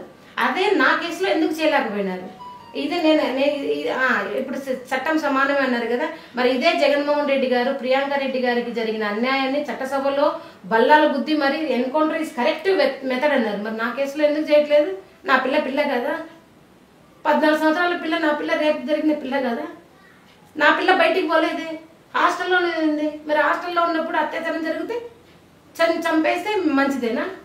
అప్పుడు ఎక్కడ law is equal for all అనేది చెప్పండి. ఆయన అండంలో అర్థం ఉంది అసలు? అధికార పార్టీకి సంబంధించిన కొందరు మహిళలు చెప్పుకోవడం జరుగుతుంది. మహిళలకు పెద్దపీట వేసినది అంటే అది సామాజికంగా కానీ, ఆర్థికంగా కానీ, రాజకీయంగా కానీ. ఇంకా ఎక్కడన్నా ఇలాంటి అఘాయిత్యాలు జరిగితే గతంలో తెలుగుదేశం విస్మరించింది కానీ వైఎస్ఆర్సీపీ మాత్రం విస్మరించట్లే. వాళ్ళ మీద కఠిన చర్యలు తీసుకుంటామని దిశ అనే ఒకటి యాక్ట్ కూడా తీసుకురావడం జరిగింది. దిశ యాక్ట్ తీసుకొచ్చినారు. ఇంకా ఎన్ని యాక్ట్ తీసుకొచ్చినా కూడా ఇవన్నీ అమలు కాకుంటే వేస్టే. ఎక్కడ అమలు అవుతుంది చెప్పండి? మీరు ఇప్పుడు వేరే పక్క రాష్ట్రంలో జరిగిన దానికేమో ఖచ్చితంగా ఎన్కౌంటర్ అయితే కరెక్ట్ పనిష్మెంట్ అని బల్లాల బుద్ధి అందరితో షబాస్ కేసీఆర్ అనిపించుకున్నప్పుడు ఇక్కడ మరి మీరు చేసినది ఏంటి? వాళ్ళు కూడా అట్లా అటువైపు అనాలి కదా, షబాస్ జగన్మోహన్ రెడ్డి గారని. ఎక్కడ చూపించండి? నేను చూసిన ప్రతి ఒక్క కేసులో చాలా వరకు ఏమంటే పరిష్కారం అంటే దానికి అక్కడ వచ్చే ఏమన్నా మానిటరీ బెనిఫిట్ ఉంటే అది ఇవ్వడము, వాళ్ళని నోరు ముప్పడం తప్ప ఏది కేసు వైపు. ఇప్పుడు చూపించండి, దిశ వచ్చిన తర్వాత ఎంతమంది ఇట్లాంటి రేప్ కేసులు పన్నాయి చెప్పండి? ఏ రిక్షా వాడో, ఏ తాగుబోతాడో, ఏ అటువైపు వచ్చిన ఆటో చూపించండి నాకు, చెప్పండి ఒకటైనా చెప్పండి అంటున్నారు కదా. నేను ఇంత ఎవిడెన్స్ తీసుకుని నేనైతే ఇప్పుడు ఇంతకు ముందు కనీసం 2017లో కనీసం నచ్చగలుగుతున్నాను. ఇప్పుడు వీల్ చైర్కి ఇంట్లో కూడా పరిమితం అయిపోయి ఇంతవరకు నేను పోరాడుతున్నాను. ఇంకా నేను బ్రతుకున్నప్పుడు ఈ కేసు నాకు న్యాయం జరుగుతుందని భయం. జిల్లా ఎస్పీలు కలెక్టర్ వాళ్ళు మిమ్మల్ని ఎందుకు ఇబ్బంది పెట్టారు? దీనిలో పోరాటం చేసేటైనా ఏ విధంగా ఇబ్బంది పెట్టారంటారు? ఏ విధంగా ఇబ్బందులు అంటే మేము ఏం ధర్నా చేసినా మా మీద క్రిమినల్ కేసులు పెట్టడం. ఏ ధర్నానా చేయండి, ఏది అక్కడ పోయి కలెక్టర్ ఆఫీస్ లో కూర్చుంటే చాలు, కలెక్టర్ని కలవాలని వస్తే పోలీసులు వచ్చేది కేసులు. ఇప్పటివరకు ఎన్ని కేసులు ఫైల్ అయినాయి? 6-7 కేసులు ఉన్నాయి. అన్ని కూడా ధర్నా చేస్తామంటే అన్ని ధర్నా కేసులు. సుచరిత గారు వచ్చినప్పుడు మేము ఎవరిని వెళ్ళినా కూడా మమ్మల్ని అవసరం చేయడం, మేము ఎవరిని కలవకూడదు, మా సమస్య వినిపించుకోకూడదు, అది వాళ్ళకి కావాల్సింది. ఆ కేసులు ఎప్పుడు ఫైల్ అయ్యండి?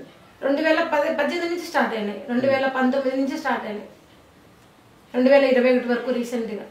అందరు ఎస్పీలు పెట్టారు మీ మీద, వీరు వారు అనుకోకుండా గతంలో 4 అందరు కలెక్టర్లు వివక్ష చూపించారు మీ మీద. ఇప్పుడు మేము బాధితులము నరసింహ గారు. ఇప్పుడు నేను ఏదో ఒక మాట బాధపడి నేను అంటాను, అన్నంత మాత్రాన నాకు మీరు నా మీద కేసు వేస్తారా? ఇంకటప్పుడు ఇంకా మాకు బాధితులకు ముత్తాలకు తేడా ఏంటి? వాళ్ళేమో అమాయకంగా వచ్చి బయట నిలబడతారు లోపలంతా చేసి, మేమంతా నలిగిపోయి విరిగిపోయి మనసు అంతా కూర్చొని ధర్నాలు చేస్తే తప్పు. చివరిగా ఈ కర్నూలు జిల్లాకు సంబంధించిన మహిళా నాయకులు కానీ లేకపోతే అధికార పార్టీలు ఉన్నటువంటి మంత్రులు, సాక్షాత్ హోమ్ మినిస్టర్ గారే నాడు సుచరిత గారు, నేడు తానంటి వనిత గారు ఉన్నారు, అలాగే రోజా గారు చాలా యాక్టివ్ ఉంటారు, వాసిరెడ్డి పద్మ చైర్మన్ గారు, వీరు ఎప్పుడైనా స్పందించారు? అందరికీ మేము కలిసే ఉన్నాను, ఒక రోజా తప్ప రోజా గారిని మాత్రం కలవలేదు. తానేటి వనిత గారిని కలిసాము, రీసెంట్గా ఆమెకి హోమ్ మినిస్టర్ ఇచ్చినప్పుడు సుచరిత గారిని అప్పుడే కలిసాము. సుచిత్ర గారిని కలిసినప్పుడే మాకు ఒక కేసు వేశారు మమ్మల్ని. మేము విధులకు ఆటంకం, ఒక సింపుల్ వర్డ్ 353 కేసు పెట్టడము, అది విధులకు ఆటంకపరచడము, ఐపీసీ సెక్షన్ కింద నాన్ బెయిలబుల్ వారెంట్. ఎవరి విధులకు ఆటంకం? వాళ్ళ విధులకు, పోలీసు వాళ్ళు చేస్తున్న ప్రోటోకాల్ కి మేము అడ్డంకమని అలాంటి కేసులు పెట్టడం జరుగుతుంది. వాసిరెడ్డి పద్మ గారి ఆఫీస్లో చాలా సార్లు ఇచ్చాము, ఫోన్ చేశాము.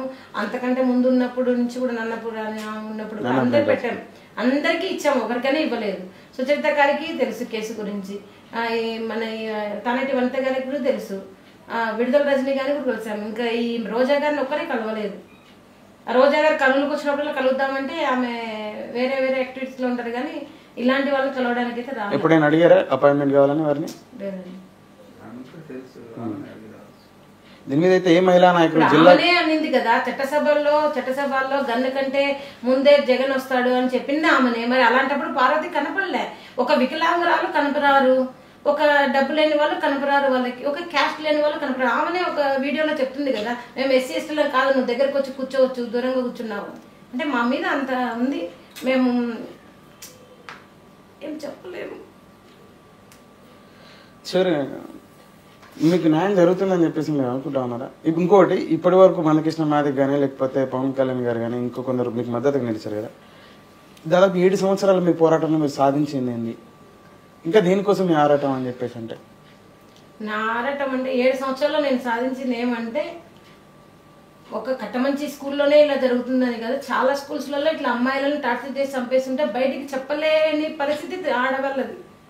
ఎక్కడైనా కూడా అమ్మాయిలు ఎక్కడ డ్రాబ్యాక్ అవుతున్నారంటే నా మీద ఇలా జరిగిందని చెప్పుకోలేకపోవడమే మా దౌర్భాగ్య స్థితి. ఆ స్థితిలోంచి నేను బయటకు చెప్పడం వల్ల ఇవంతా కూడా పలానా స్కూల్లో ఇలా జరిగింది అంటే ఇప్పటికి కనీసం కొంచెం అమ్మాయిలు జాగ్రత్త పడుతున్నారు స్కూళ్ళల్లో పోవడం కానీ.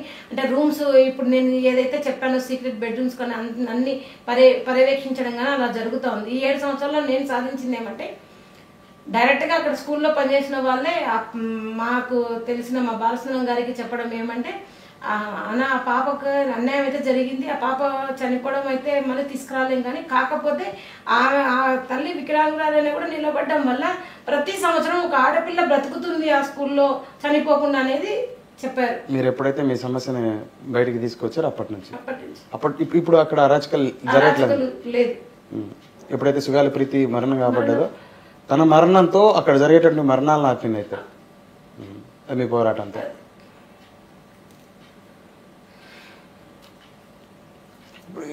మీ ఆరాటం ఇంకా ఏంటి? మీరు ఇప్పుడు దీనికి న్యాయం జరుగుతుంది వీరి ప్రభుత్వంలో కానీ లేకపోతే వచ్చే ప్రభుత్వంలో ఏమని అనుకుంటారు? ఈ ప్రభుత్వం అయితే అయిపోతుంది.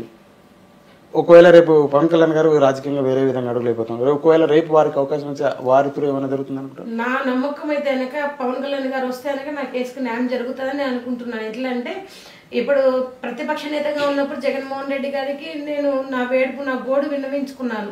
ఆయన అప్పుడు ఒక మాట, జనంలోకి వచ్చిన తర్వాత ఒక మాట చెప్పారు, ఆయన మాట తప్పారు. ఇప్పటి వరకు కేసు గురించి పక్కన పెడితే కనీసం వీళ్ళు బతికున్నారా లేదా కనీసం అని అపాయింట్మెంట్ ఇప్పించి లేదు, మీ కేసును సిబిఐకి ఫార్వర్డ్ చేయడం కానీ చేయమని చెప్పేసి కానీ తర్వాత మీకు కొంత ల్యాండ్ ఇవ్వడం డబ్బు ఇవ్వడం చేశారని ఇది మంచి ప్రశ్న అడిగినారు. అందరూ చాలా మంది ఇంకా మాకి ప్రభుత్వమే ఇచ్చి లేదంటే స్కూల్ వాళ్ళు ఇచ్చే కేసును మేనేజ్ చేస్తున్నారనే కానీ మంచి ప్రశ్న అడిగినారు. బేసిక్గా SC ST doctor BR Ambedkar గారు రాసిన ఎస్సీ ఎస్టీ రాజ్యాంగం ప్రకారం, ఎస్సీ ఎస్టీ యాక్ట్ ప్రకారము నా కూతురే కాదు ఏ ఎస్సీ ఎస్టీ పిల్లైనా నాన్ ఎస్సీ వాళ్ళ చేతులలో ఒకవేళ దారుణంగా చనిపోతే యాజ్ పర్ యాక్ట్ ప్రకారము 45 ప్రకారము ఏమంటే మానిటరీ రీహాబిలిటేషన్ అనే మెజర్మెంట్స్ ఇవ్వాలి. దాంట్లో ఒక జాబ్ ఇవ్వాలి. చనిపోయింది కాబట్టి క్రూర మృగాల చేత చనిపోతే ఒక జాబ్ ఇవ్వాలి, 5 acres ల్యాండ్ ఇవ్వాలి, ఒక హౌస్ కట్టించి ఇవ్వాలి. ఇవి ఉన్నాయి, కానీ అవి ఇప్పటి వరకు మాకేం చేయలేదే పూర్తిగా. అవి నాకే కాదు, అందరూ అదే అంటున్నారు, అంత ఇచ్చారు కదా ఇంత ఇచ్చారు కదా. అది నాకే మాత్రమే కాదు, ఏ ఎస్సీ ఎస్టీ పిల్లలైనా సరే అలా జరిగి అలా ఎఫ్ఐఆర్ అలా చనిపోతే ఖచ్చితంగా రావాల్సిన బెనిఫిట్స్ అవి. అది ఏ ప్రభుత్వం అందరికి ఇచ్చారు కదా. ప్రణయ్ వాళ్ళకి ఇవ్వలేదా? ఇక్కడ కోడుమూరు సైడ్ ఒక డాక్టర్ అబ్బాయి చనిపోయాడు, ఆ అబ్బాయికి ఇచ్చారు.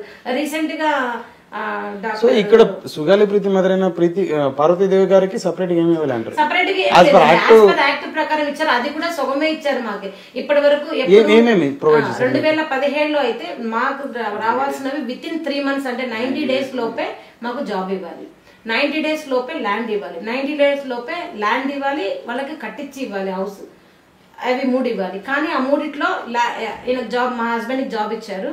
జాబ్ ఎప్పుడు ఇచ్చారు? 2021. జరిగింది ఎప్పుడండి? 2017. 2017లో జరిగితే 3 months లో ఇవ్వాల్సినది 2021కి ఇచ్చారు, అంటే 5 years తర్వాత ఇచ్చారు. దాని తర్వాత మాకు ల్యాండ్ ఇచ్చారు. ఇంతవరకు ఆ ల్యాండ్ మాకు ఏమంటారు ఆన్లైన్ లో గానీ లేకుంటే మాకే ఇంతవరకు చూపిలేదు, పట్టా ఇచ్చారు అంతే. హౌస్ అంటే ఎక్కడ ఉంది అనేది ఇప్పుడు లేదు. హౌస్ అంటారా? ల్యాండ్ ఇచ్చారు 5 acres. 5 acres ల్యాండ్ అని చెప్పేస్తున్నారు కానీ అది ఎక్కడ బౌండరీ అని చెప్పలేదు, ఆన్లైన్ లో ఇవ్వలేదు. 5 cents ల్యాండ్ ఇచ్చారు, దాన్ని ఇంతవరకు కన్స్ట్రక్షన్ చేసి ఇవ్వలేదు. ఇంకెక్కడ మాకు అమలైనాయి చెప్పండి? ఏదైతే మేము అంటే ఇట్లా నేను బాధపడ్డం ప్రతిసారి నేను ఈఎస్ఐలో చిన్న జాబ్ చేస్తాను. ఆ ఈఎస్ఐలో మా డాక్టర్స్ నన్ను కొంచెం హరాస్మెంట్ చేయడము, కేసు వల్ల కాంప్రమైజ్ కాలేదని వాళ్ళ ఒత్తిడి వల్ల నాకు 11 నెలల శాలరీ ఆపేశారు కరోనా టైంలో. అప్పుడు మేము ఇట్లా బాధపడుతున్న టైంలో మీలాంటి వాళ్ళే ఒకరు వచ్చి మీడియా ద్వారా చెప్తే అది ఈ జన సైనికులు వాళ్ళంతా లక్షల ట్విట్టర్ చేశారు, జస్టిస్ ఫర్ సుగాలి ప్రీతి అని, June 2021. అప్పుడు జగన్మోహన్ రెడ్డి గారు మా ఇంటికి ఇదిగో కృతికా శుక్లాను ఇలాంటి ఐఏఎస్ ఆఫీసర్లను పంపించినప్పుడు అప్పుడు మీకు అప్పుడు గవర్నమెంట్ నుంచి ఏం రావాలమో ఇదిగోండి, కృతికా శుక్లా గారు ఐఏఎస్ ఆఫీసర్, ఇది ఈయన నంద్యాల కలెక్టర్ గారు, ఇదిగోండి ఈమె కృతికా శుక్లా 2021లో ట్విట్టర్ చేయడం వల్ల వీళ్ళకి అంటే కనీసం తినే స్థితిలో కూడా లేదు, 11 నెలల నుంచి జీతం లేదు వీళ్ళకని వాళ్ళు ట్విట్ చేయడం వల్ల ఆయన పంపించి మీకు ఏమేమి కావాలో చెప్పండి, ఇవన్నీ అయిన తర్వాత మీకు జగన్మోహన్ రెడ్డి గారు మిమ్మల్ని పిలుచుకురామన్నారు అన్నారు. లేదు, జాబ్ ఇచ్చారు. ఆ జాబ్ లో కూడా ఇంతవరకు 2 years అయిపోతే ఆయనకి మా హస్బెండ్ కి ఏమంటారు లేదు, రెగ్యులేషన్ చేయలేదు. ఎందుకంటే మీరు ఆ కేసులో ఉన్నారు, ధర్నా కేసులో, అది హత్య కేసు కంటే ఇంకా ఎక్కువ డేంజర్. ఆ కేసును పెట్టుకొని మాకు ఇంతవరకు మా హస్బెండ్ కి రెగ్యులేషన్ చేయలేదు. అంటే ఎప్పుడైనా తీసేయచ్చు జాబ్, అలాంటి జాబ్. సో కూతురు అత్యంత పాశవికంగా మానకంగా పడింది, హత్య కానిపడింది. తర్వాత యాక్ట్ ప్రకారం ఏదైతే ఎస్టీ యాక్ట్ ఉందో యాక్ట్ ప్రకారం రావాల్సినవి కూడా రాలే. అక్కడ అన్యాయం జరిగింది ప్రభుత్వాలు, నాటి ప్రభుత్వం నేటి ప్రభుత్వం ఇద్దరం కూడా అన్యాయం చేసుకుంటూ పోతాను. న్యాయం చేశామని చెప్పి చెప్పుకుంటూ ఉన్నారు, అది మాటల వరకే ఆగిందంటారు, వాస్తవంలో లేదండి. ల్యాండ్ విషయంలో తీసుకున్నా, ఇల్లు విషయంలో తీసుకున్నా, మీ భర్తకి ఇచ్చిన జాబ్ విషయంలో తీసుకున్నా, మరి ఇతర ఇంకోటి ఏంటంటే యాక్ట్ ప్రకారం ఇవ్వాల్సినవి కూడా మీకు ఇవ్వలేదు, సక్రమంగా సంపూర్తిగా ఇవ్వలేదు. ఇప్పుడు ఇవన్నీ పెట్టి మీ అడ్వకేటు ఇందులో ఎంప్లీడ్ అవ్వలేదండి దీని మీద మళ్ళీ ఫైట్ చేయడం? కానీ ఇంకోటి మీ అడ్వకేట్ కూడా మీ ప్రీతి గారి ఇష్యూ మీద బాగా థ్రెటన్స్ వచ్చాయని బాలసుందరం గారండి స్టార్టింగ్ నుంచి అంటే 2017 నుంచి మా వెన్నంటూ ఉండి ఇంకా మా నీడలాగా ఉండి మమ్మల్ని సంరక్షించిన దేవుడు ఎవరైనా ఉన్నారంటే బాలసుందరం గారనే చెప్పుకోవాలా. బాలసుందరం గారికి వీళ్ళు ఏం చేస్తూ వస్తారంటే రూల్ ఏమంటారు డివైడ్ అండ్ రూల్ పరిపాలన అనమాట. అంటే మా వెనకాల మీరు వచ్చారనుకోండి, మిమ్మల్ని దూరం చేసేసి నన్ను ఒక్కదాన్ని చేయడం, అలా చేయడం చాలా స్టార్ట్ చేసి మమ్మల్ని ఆల్మోస్ట్ చాలా లీడర్స్ నుంచి మా నుంచి లేవు. ఇప్పుడు ఇంటర్వ్యూ చేయడానికి వచ్చి నన్ను కూడా భయపెడతారా? మేబీ చెప్పలేము. గతంలో ఇట్లా పాత్రికేయులను కూడా భయపెట్టారా? ఇక్కడ ఎంత పాత్రికేయులు భయపెట్టినారు, ఇప్పుడు లీడర్స్ చెప్తున్నాను కదా, అందరిని భయపెట్టి బాలసుందరం గారిని కూడా 2021లో ఈయన ఏం చెప్తున్నా వినట్లేదు అనేసి ఆయనను 10 రోజులు అరెస్ట్ చేసిన తర్వాత ఇలాంటిదే ధర్నా కేసు, దాంట్లో కూడా మేము ఉన్నాము. ధర్నాలు చేసిన అనేసి అరెస్ట్ చేపించేసి అప్పుడున్న కలెక్టర్ గారు తర్వాత 10 రోజులు జైల్లో పెట్టి ఏమీ తెలియని, అంటే ఇంట్లో వాళ్ళ కొడుకు డాక్టర్, ఆయనకి ఏమీ సంబంధం లేదు అసలు మా గురించి కానీ ఆ కేసు గురించి కానీ ఏమీ సంబంధం లేదు. ఆయన ఒకటే ఒక ప్రశ్న వేసినాడు, మా నాన్న చేసిన తప్పంతా సుగాలి ప్రీతి కేసు నిలబడ్డమే కదా, దానికి మీరు ఇట్లా చేస్తున్నారు, మీకు దమ్ము ధైర్యం ఉంటే ఆ కేసుకి న్యాయం చేయండి అని ఒక ఏమంటారు ఫేస్బుక్ లో లైవ్ ఇవ్వడం వల్ల అది చూసి వీళ్ళు మళ్ళీ ఆయన మీద సేమ్ ఇప్పుడు ఏదైతే జరుగుతుందో రిపీట్ అట్లా ఆయనను స్టేషన్ తీసుకొచ్చిన తర్వాత రాత్రి 1 గంట 3 గంటల వరకు కష్టపడి 3 FIRలు రాత్రి తయారు చేసి ఆయన్ని కూడా సేమ్ జైలుకు పంపించడం జరిగింది. అంటే తండ్రి కొడుకు ఇద్దరు కలిసి ఒకే జైల్లో 10 రోజులు 10 రోజులు ఉండొచ్చినారు. నా పాప కారణం చేశారు, ఏమీ తెలియదు అసలు. తర్వాత నేను చాలా భయపడినాను, ఆయన కూడా ఇంటికి రానివ్వరేమో.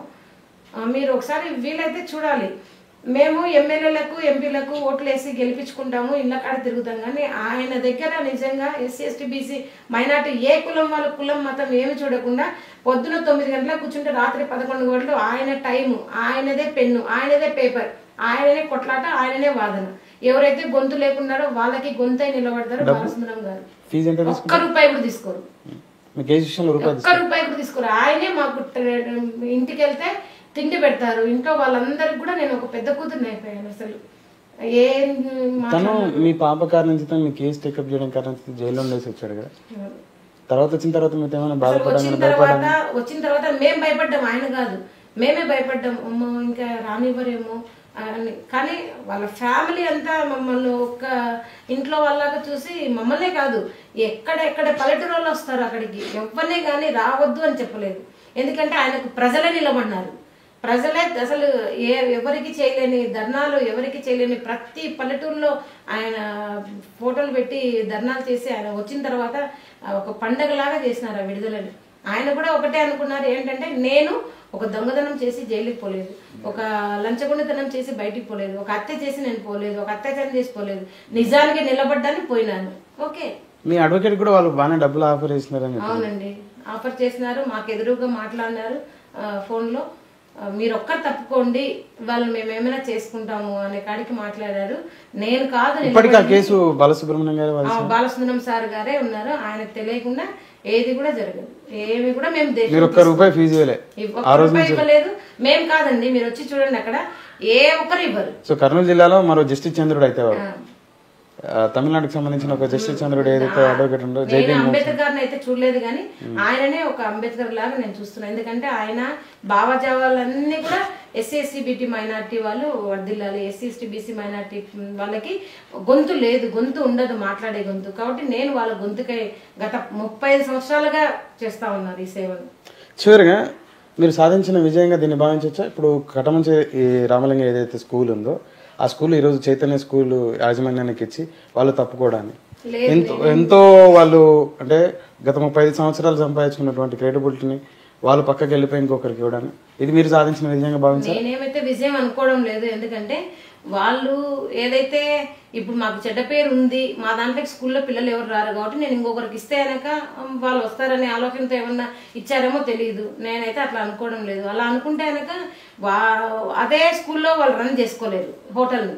వాళ్ళకన్నీ డబ్బు బలగం అంతా ఉంది, కాకపోతే దే ఆర్ ఏమంటారు నటిస్తున్నారు అంతే బయటికి. ఓ మేము చాలా నలిగిపోయాము ఈ కేసు వల్ల, ఈ అమాయకులమైన మేము రోడ్ల మీదకి వచ్చినామని బయటకు చూపిస్తున్నారు తప్ప లోపల ఏం జరగలేదు. నాకు ఒకటి ఏమంటే ఆ కస్టోడియల్ కింద తీసుకుంటారు ఈ కేసుని, కస్టోడియల్ డెత్ కిందనే తీసుకుంటారు. రేపు సిబిఐ వచ్చినా కూడా కస్టోడియల్ రేప్ అండ్ డెత్ కిందనే. సిబిఐకి రాశారు కదండి, ఇంకా ఇప్పటి వరకు టేకప్ చేసుకోలేదు. సిబిఐకి రాశారు, జీవోస్ ఇచ్చారు, కానీ ఆ జీవోస్ ఇంప్లిమెంట్ చేయడానికి చేయలేదనేసి మేము ఢిల్లీ దాకా వెళ్ళి లక్షలు ఖర్చు పెట్టుకుని ఢిల్లీ దగ్గరికి వెళ్ళి అడిగొస్తే వాళ్ళు ఒకటే మాట అన్నారు, మా ఒక ప్రొసీజర్ ఉంటుంది ఏదానికైనా కూడా, ఆ ప్రొసీజర్ లేకుండా పంపిస్తే మేమేం చేయలేమమ్మా, ఇది దిస్ ఈజ్ వేస్ట్ పేపర్ లా కిందకే ఉంటుంది, మీరు వాళ్ళు కరెక్ట్గా దాన్ని ప్రావిజన్ చేయలేదు, మీకు ఇవ్వాలనుకుంటే వాళ్ళు వేరే మెథడ్గా ఇచ్చేవాళ్ళు, మీ కన్నీళ్ళు ఊకల్లా తుడవడానికి ఇచ్చారు తప్ప ఇవేం పనికిరావమ్మా జీవోస్ అని చెప్పారు.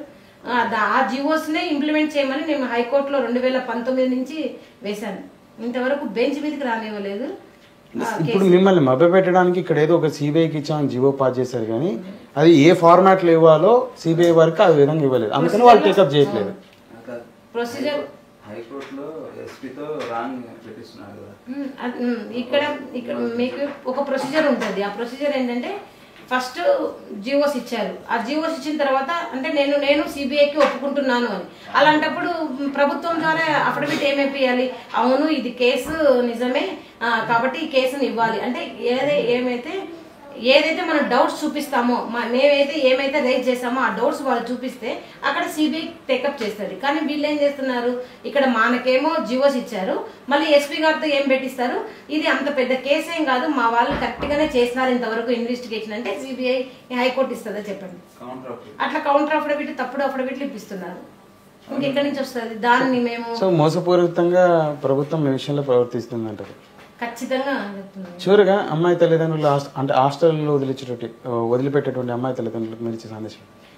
దయచేసి నిజంగానే చెప్తున్నాను, చదవట్లేదో లేకపోతే వెనక మనం పిల్లలకు డిస్టర్బ్ అవుతామో అని వస్తే పిల్లల్ని వదిలిపెడుతున్నాము కరెక్టే, మనకు టైం లేక ఎంప్లాయీస్ అయ్యండి, లేకపోతే టైం కేటాయించలేము, వాళ్ళకి చదివించలేము. కొంతమంది తల్లిదండ్రులు చదువుకోలేని వాళ్ళు ఉంటారు, హాస్టల్ అయితే చదువుకుంటారనే వాళ్ళందరికీ ఒకటే నా విన్నపం, దయచేసి మీరు అక్కడికి ఏమంటే హాస్టల్లో వెళ్ళేటప్పుడు ప్రతి ఒక్క ఇంచు ఇంచు ఇంచు దయచేసి చూడండి. అన్ని నాలాగా మోసపోకండి, పేరు చూసి అసలు మోసపోకండి. స్కూల్ పేరు మంచిగా ఉంది, వాళ్ళు అక్కడ అందరూ మంచోళ్ళు ఉంటారు అనేది మాత్రం అవాస్తవము. కాబట్టి ఇప్పటికైనా కూడా తల్లిదండ్రులు అందరికీ నా విన్నపం ఏమంటే, నేను చేసిన పొరపాటు ఎవరు చేయకండి. ఆడపిల్లలకు మరి ముఖ్యంగా ఆడపిల్లల తల్లిదండ్రులు ప్రతి ఒక్క ఇంచు కూడా వాళ్ళు ఉన్న రూమ్ కానిచ్చి వాళ్ళు ఎక్కడ ఉంటున్నారు, వాళ్ళ మెయిన్ వాళ్ళ వార్డెన్ ఎలాంటిది, వాళ్ళ వార్డెన్ గురించి కూడా మీరు ఎంక్వైరీ చేసి మరి తర్వాతనే హాస్టల్లోకి వేయమని విన్నవించుకుంటున్నాను.